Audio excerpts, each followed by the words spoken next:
And staying with West Asia, global sentiment is shifting on the Gaza war. When it started, most people were silent. They understood the scale of Israel's pain on October 7th. So most of the world said nothing. Almost 2 years later, that is changing. The sympathy has firmly shifted from Israel to Palestine. The latest shift has come from France. President Macron has announced a major decision. Paris will recognize the State of Palestine in September.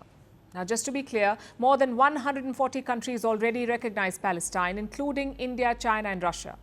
But most Western governments do not. They say, let's find a two-state solution first. Then we will recognize Palestine. But that attitude is changing. Last year, 3 European countries made the move: Norway, Ireland and Spain.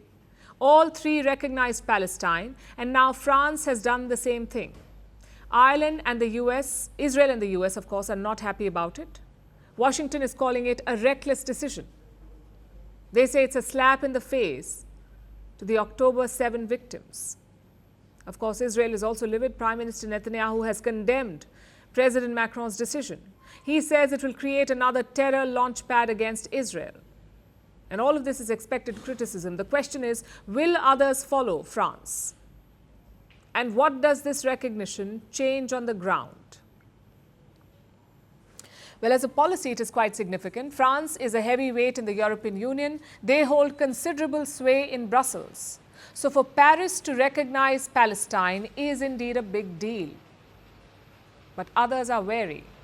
Germany says it has no such plans in the near term, and the UK says we need a ceasefire first. We need the ceasefire. We are calling for a ceasefire. And then, of course, we will do everything we can from a position of a supporter for the region to get the circumstances where there's negotiations for the long-term statehood in Palestine and security for the region that they need. Prime Minister Keir Starmer is under a lot of pressure. His election manifesto promised to recognize Palestine, plus public opinion is changing. Most Britons condemn Israel's war in Gaza. Almost half of them say it's a genocide. So it's not clear how much longer Starmer can resist. Which brings us to the second question. What does it change on the ground? Well, nothing. Palestine does not have sovereign land. It is occupied by Israel. It also does not have membership at the United Nations. For that, you need approval from the Security Council. But the US will never agree. They will veto any such proposal, which makes you wonder, does this recognition help Palestine, or is it simply performative? Well, it's not an isolated move. We are seeing global opinion toughen against Israel. On Tuesday, 28 countries signed a joint statement. 28 countries, they said that the war must end now. And these were not Arab or Muslim nations. These were allies of Israel. We're talking about countries like the UK, Canada, Austria. They're not just calling for a ceasefire, they are sharpening their language too. Listen to some of this.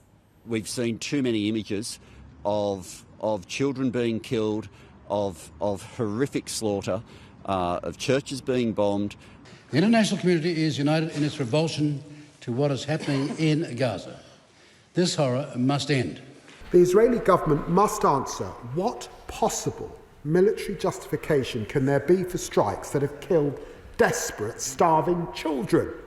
Intermittent pauses in hostilities are not enough to address the scale of humanitarian challenges confronting the people who grapple daily with acute shortages of food and fuel, inadequate medical services and lack of access to education. So there is a global shift in opinion. And what has caused it? The scale of suffering in Gaza. The World Health Organization says there is a man-made mass starvation. More than 120 Gazans have died from starvation. Let that sink in. Not missiles or bullets. They were killed by hunger. When aid trucks arrive, the scenes are heartbreaking. Dozens of starving Gazans rushing for a morsel of food. And even there, they're not safe because Israel has been attacking aid seekers. The United Nations says they have killed more than 1,000 aid seekers, people who came looking for aid. 1,000 of them killed.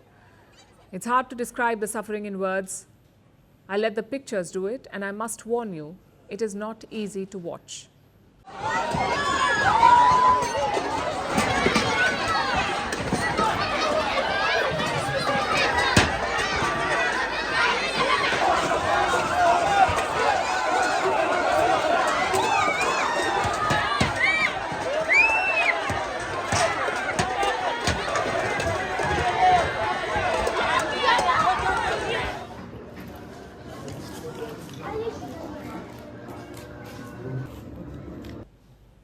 that doesn't change world opinion, I don't know what will. A lot of people say it is coming too late, that too much damage has already been done, and we get why. Nearly 60,000 Gazans have been killed in this war. Around 50,000 children have been killed or injured. 50,000 children. Even Holocaust scholars are speaking out. They say Israel is committing genocide. So it's easy to see why global opinion is shifting, but it does not seem to be worrying Israel. They have recalled their truce negotiators from Qatar. They say Hamas is not acting in good faith, and yes, there is some truth here too. Hamas may be emboldened by the change in global opinion. They may decide to play hardball. But even that doesn't give Israel the right to starve children to death. I know we talk about geopolitics as a game of realism, but sometimes it's not. Sometimes it's about compassion, grief, and sympathy.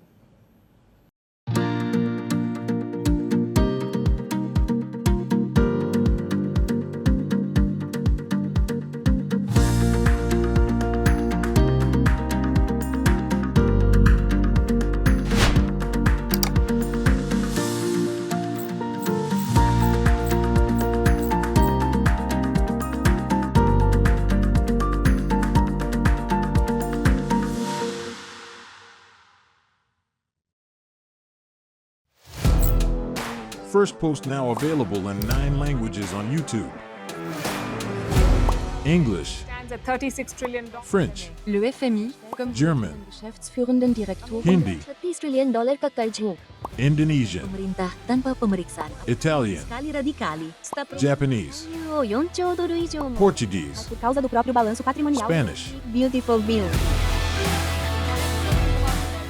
Go to Settings, click on Audio Track and select the language of your choice.